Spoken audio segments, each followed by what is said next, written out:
কপাল গুনে একটা বর পেয়েছি। কেন বললাম তা অবশ্যই বলবো ভিডিওর মাঝে।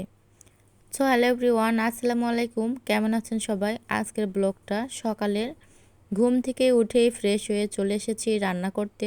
যতই আমরা অসুস্থ থাকি না কেন, রান্না কিন্তু আমাদের মাস্ট করতেই হবে। তো দেরি করে কোনো লাভ নাই। রুষা ঘুম থেকে ওঠার আগে আমি সব রান্না শেষ করব। সকালে আমি বরাবরই এই চিন্তা নিয়েই ঘুম থেকে উঠি যেন মেয়েটা ওঠার আগেই আমার সব কাজ শেষ হয়ে যায়। কেন বললাম আমি কপাল গুনে একটা বর পেয়েছি। আমার বর ৩-৪ প্রকারের মাছ নিয়ে আসছিল। বড় মাছটা মাছের দোকান থেকে আঁশ ছেড়ে নিয়ে আসছিল। তো শিং মাছ আর ছোট মাছটা সে কেটে পরিষ্কার করে নিয়ে আসছে একটা মহিলাকে দিয়ে। আমি মাছ কাটতে পারি না বললে ভুল হবে। পারি, কিন্তু অনেকটাই সময় লাগে আমার কাটতে। আর আমার মেয়েটা আমাকে ছাড়া কিছুই বোঝে না, সব সময় কোলে উঠতে চায়। তো সব মিলে আর কি মাছটা বাইরে থেকে কেটে নিয়ে আসছিল। যে অজুহাতেই হোক না কেন, মাছ কাটা তো বেঁচে গেছি। তো এই জন্যই বললাম কপাল গুনে একটা বর পেয়েছি।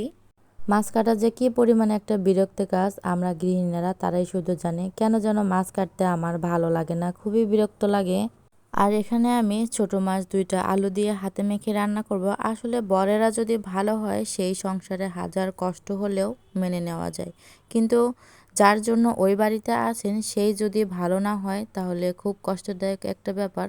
ঘরের শ্বশুর শাশুড়ির ননদ যদি খারাপ হয় কিন্তু বর যদি ভালো হয় তাহলে আলহামদুলিল্লাহ বলবেন। দেখবেন বরেরা যদি পাশে থাকে তো কষ্ট আর কষ্ট মনে হয় না তখন। তো কথা বলতে বলতে আমার রান্নাটাও প্রায় শেষ হয়ে আসতেছে। আমার ছোট মাছের তরকারিটা হয়ে গেছে, এটা আমি একটা বাটিতে উঠাই নিব। আর এই কড়াইটা আমি এখন ধুয়ে আমার লাউয়ের খোসা আমি কেটে নিয়েছিলাম, তো খোসাটা আমি এখনও ভাজি করব। এটা লাউয়ের খোসাটা আমার কিন্তু অনেক পছন্দ, আমার এটা খুবই ভালো লাগে। আমি ছোটোবেলা থেকেই আমার মা আমাকে এটা খাইয়েছে, তখন আসলে মার হাতের রান্না আসলে অনেক মজার। তো সেজন্য বাসায় যখনই লাউ নিয়ে আসে আমি এই খোসাটা ফেলে দেই না।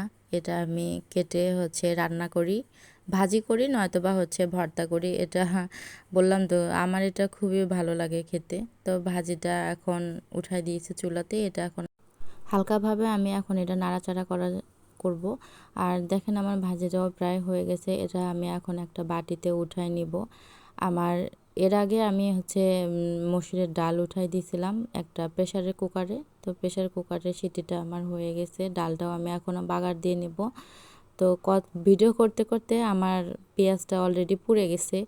তো যাই হোক, কার কার সাথে এমন হয় প্লিজ জানাবেন।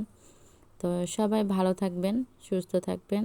আর আমার ভিডিওটা এতক্ষণ দেখার জন্য আপনাদের অসংখ্য ধন্যবাদ।